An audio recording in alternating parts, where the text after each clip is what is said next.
L'invité de la matinale. Sur la première. Bonjour Mila Coulo-Toukoumouli. Bonjour Anne-Claire.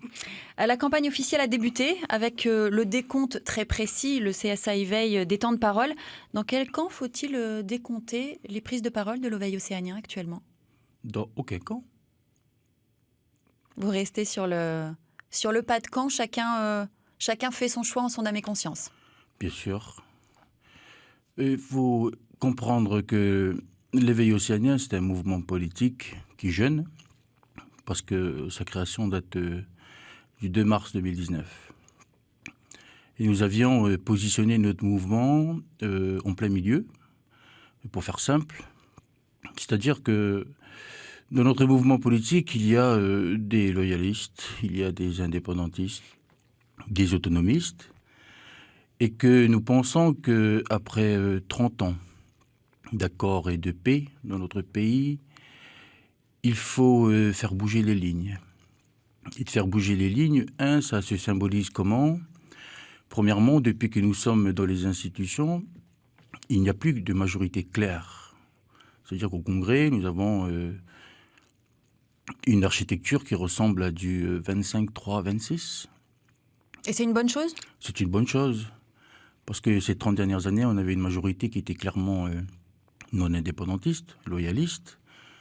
Et que dans la dernière mandature de l'accord de Nouméa, c'est-à-dire au moment où on arrive au bout du processus, il faut peut-être se réinventer et se re-questionner.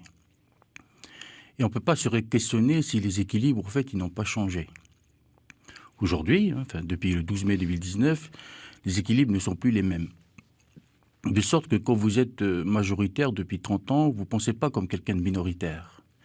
Et pareil, lorsque vous êtes minoritaire, vous ne pensez pas comme quelqu'un qui pourrait, du jour au lendemain, si je peux dire ça comme ça, conduire le véhicule aujourd'hui. Aujourd'hui, nous sommes à égalité, de manière très équitable, à la fois au Congrès de la Nouvelle-Calédonie, mais aussi au gouvernement, où sur les 11 membres, nous avons 5 membres indépendantistes, 5 membres non indépendantistes, et un qui est l'Éveil océanien. Donc vous mettez tout le monde en incertitude ou en danger de voir passer ou pas les propositions, les... Je ne pense pas que je mette en danger. Justement, je fais appel à l'intelligence des uns et des autres. Parce que la politique, c'est du consensus en permanence. Et il ne faut pas opposer les gens sur la question de l'indépendance ou pas, lorsqu'on parle de textes ou de projets de loi dans les institutions, mais de faire en sorte d'œuvrer au fait pour le bien des Calédoniens. De sorte qu'un projet de loi, il n'a pas de couleur politique. C'est juste qu'un projet de loi soit bien pour les Calédoniens, soit ça ne l'est pas. Alors dans la vie quotidienne, très bien, Mila Coulo-Toukoumouli, vous défendez cette ligne de conduite depuis la naissance de l'Éveil océanien, à la veille, à l'avant-veille d'une question où on aura 2 possibilités, oui ou non. Est-ce que c'est tenable de ne pas donner de consignes de vote, de ne pas donner d'orientation? Je pense qu'il faut expliquer aux gens en fait que voter déjà c'est important. Et sur ce vote-là, nous constatons quand même que nous avons un taux de participation qui est phénoménal. Celui de 2018 a donné des taux de participation de 80%. Donc ça veut dire que ça intéresse les Calédoniens. Notre rôle à nous en tant que parti politique, je parle nous de l'Éveil océanien, c'est pas la vision que partagent mes collègues, c'est de leur expliquer au fait les 2 trajectoires possibles. Et que les Calédoniens aillent voter en leur âme et conscience. C'est un choix personnel, c'est leur choix. De rester dans la France ou d'accéder à la pleine souveraineté, c'est pas le nôtre. Que veut votre base? Que veut la base de l'Éveil océanien majoritairement? Vous le savez? Oui, majoritairement, la base de l'Éveil océanien, qui est essentiellement issue de la communauté wallisienne et futunienne, c'est un secret pour personne, a toujours voté pour le maintien de la Calédonie dans la France. Ça, c'est un fait, aujourd'hui. Parce que nous avons créé l'Éveil océanien et que nous avons harangué, d'une certaine manière, majoritairement la communauté wallisienne et futunienne, le non-positionnement sur cette question fait peur et crispe les uns et les autres. Même parmi votre base? Même parmi notre base. Et notre rôle, c'est d'aller leur expliquer. Nous avons tenu un conseil politique le 22 août dernier, où cette question est très prépondérante. C'est notre rôle de leur expliquer. Ils n'ont pas l'habitude. Les gens, quand on leur dit pas où aller voter, ils savent plus où aller voter. Et c'est important que les gens prennent conscience au fait que c'est un choix personnel. Donc ne pas donner de consigne de vote aujourd'hui, pour vous, c'est de la responsabilisation individuelle et citoyenne ? Mais complètement. C'est de la responsabilisation. Et ça, il faut que les Calédoniens le comprennent, et il faut qu'ils l'appliquent, non pas seulement au référendum, mais aussi dans d'autres élections. On a bien vu le taux de participation aux élections municipales qui sont terribles. Moins de 50% sur l'ensemble du territoire, c'est pas possible. Sur une élection qui parle de leur quotidien. Alors aujourd'hui, ce qui intéresse plus les Calédoniens, c'est l'enseignement que nous en tirons, c'est l'avenir institutionnel. 7h07, vous êtes bien sûr la première, je rappelle l'invité de la matinale, excusez-moi, ce matin, Mila Koulo-Toukoumouly, président de l'éveil océanien. Le standard est ouvert, vous pouvez dès à présent poser toutes vos questions au 258. Anne-Claire Lévesque. Mila Koulo-Toukoumouly, quel rôle peut jouer du coup l'éveil océanien dans cette période de campagne référendaire ? Écoutez, nous ne jouons aucun rôle, si ce n'est que toujours d'appeler les Calédoniens et tous les partis politiques à la sérénité. Nous avions eu très peur il y a quelques semaines ou quelques mois, parce que les positions de part et d'autre commençaient à se radicaliser très fortement. On a senti un peu de tension, ce qui a valu au comité des sages de reprendre leur bâton de pèlerin pour les discuter avec tous les partis politiques pour appeler au calme et à la sérénité. Je pense qu'à moins de 2 semaines du scrutin, les choses se sont plus ou moins calmées, et c'est une bonne chose. On se dirige du côté du standard. Nous avons une question. Bonjour Bernard. Bonjour Monsieur Toukoumouly. Je vous appelle, au lendemain du 4 octobre, si le non l'emporte encore une fois. Madame Sonia Backès va présenter son projet de loi pour le changement horaire. Allez-vous voter oui ou non pour ce changement horaire? Merci. Merci Bernard pour votre question. Mila Koulo-Toukoumouly, la question est très précise. Oui, la question est très précise. Oui ou non à ce changement de fuseau horaire? Écoutez, Bernard, merci déjà pour cette question. C'est une question qui va à contresens un peu du truc, mais je vous remercie de poser cette question. Je dois vous avouer, en toute honnêteté, que je n'y ai pas encore pensé. Les décisions chez nous, elles se prennent pas comme ça. C'est pas une décision qui m'appartient. C'est une décision qui doit appartenir au mouvement politique, représenté par son comité directeur, et toutes les questions sont discutées là. Je ne donnerai pas notre avis parce que nous n'avons pas encore discuté de cette question. Je pense tout simplement qu'il y a des choses beaucoup plus importantes à faire dans notre pays. Ça fait parler, hein, et ça divise. Mais bon, je pense qu'on doit être dans la démarche, avoir d'autres propositions que celui de changer l'heure. Les projets de société portés par le FLNKS, portés par les loyalistes, portés par Calédonie Ensemble, qu'est-ce que vous en pensez? Vous les avez lus, vous les avez détaillés, j'imagine? Même pas du tout. Ça vous intéresse pas? Disons qu'aujourd'hui, je suis préoccupé par autre chose. Et que le projet des loyalistes, comme celui de Calédonie Ensemble et du FLNKS, chacun a donné son projet, c'est une bonne chose. Mais ce qui est important, c'est de se mettre autour de la table et discuter du projet commun.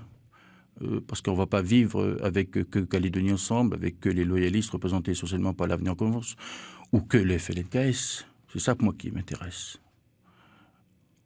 Alors on fait quoi? Vous attendez le 5 octobre pour reprendre finalement une action politique? On va attendre déjà les résultats de ce scrutin qui sont très attendus.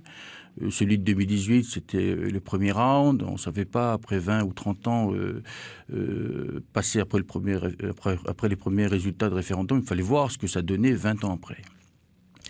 Les résultats ne sont pas ceux qui étaient attendus, ni ceux qui étaient annoncés. On entendait plutôt un 60-40, 70-30.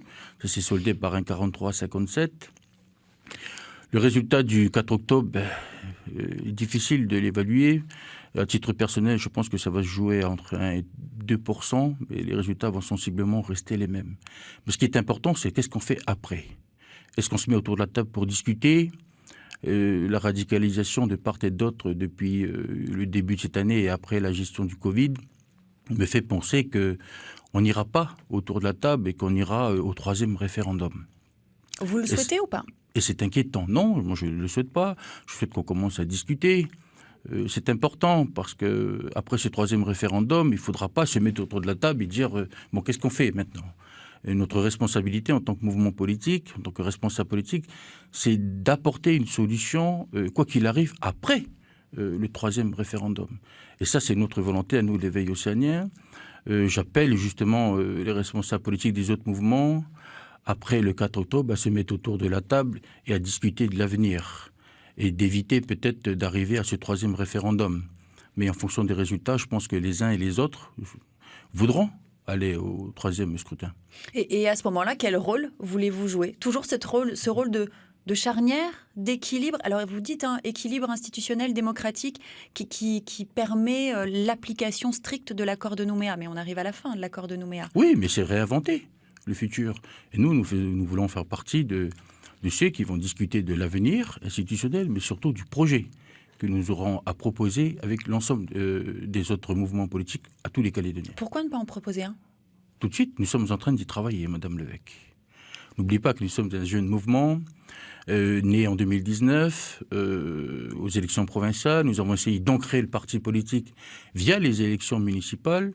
Nous ne faisons pas campagne pour ce référendum. Nous sommes en train de structurer notre mouvement politique et construire le projet pour l'après-accord de Nouméa fait partie de nos priorités aujourd'hui. Il ne nous reste pas beaucoup de temps. Nous avons Gaël au téléphone. Bonjour Gaël, vous avez une question à poser. On vous écoute, c'est à vous. Oui, bonjour à NC Première et bonjour à Mouyala Toukoumuli. Bonjour. On vous écoute, La Gaël. question à poser, je voudrais savoir, vous êtes éveil océanien, vous êtes océanien, et pourquoi vous ne voulez pas voter oui ou non?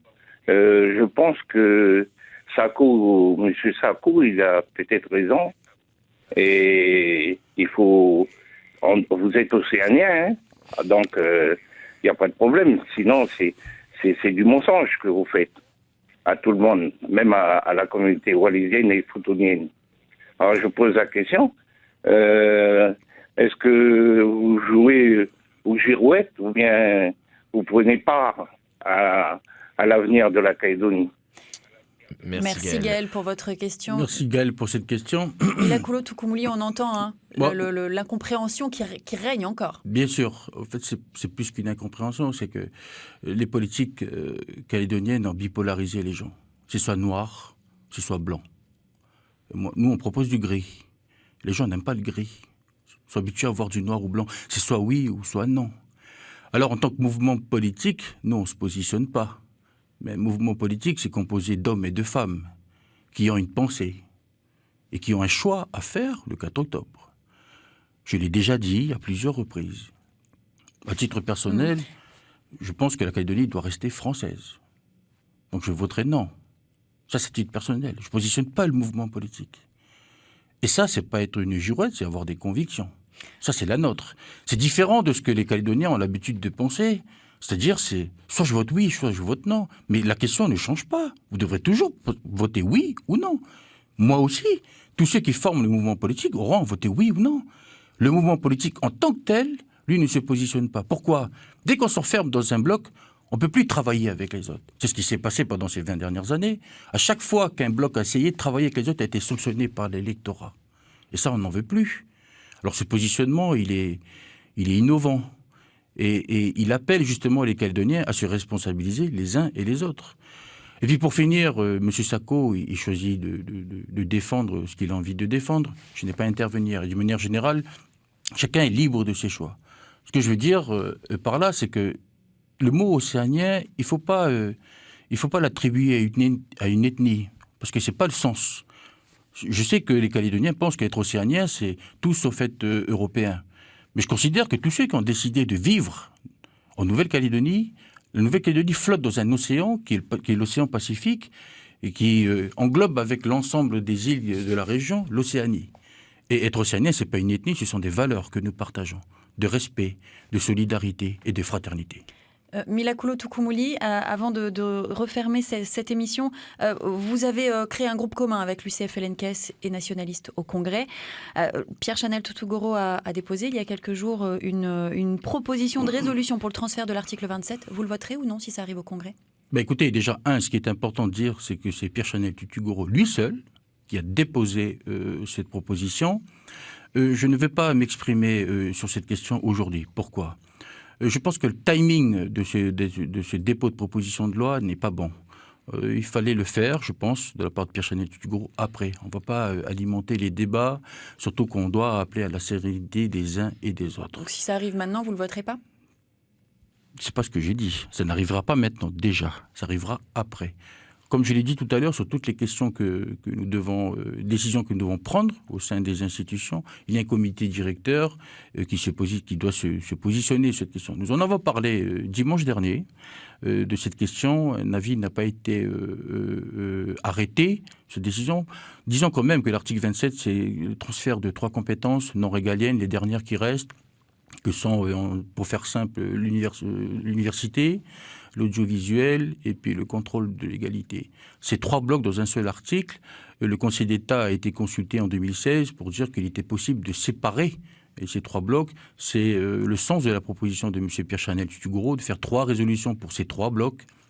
Ce qu'on peut en dire de notre dernière discussion au comité directeur, c'est que même à l'intérieur de chaque bloc, il y a des choses qui est possible de faire et des choses qui ne sont pas possibles, qui sont très compliquées à faire. Donc on continuera à travailler sur ce sujet dans les futures semaines qui vont arriver avant que cette discussion... Pour l'instant, ni pour ni contre ? Non, c'est pas ni pour ni contre, c'est que nous n'avons pas arrêté une décision. Nous allons travailler pour chaque bloc de cet article 27 et on donnera notre position quand ce sera le moment. Mila Tukumuli, vous êtes le président de l'Éveil Océanien. Merci d'avoir été notre invité. Merci Anne-Claire pour cette invitation.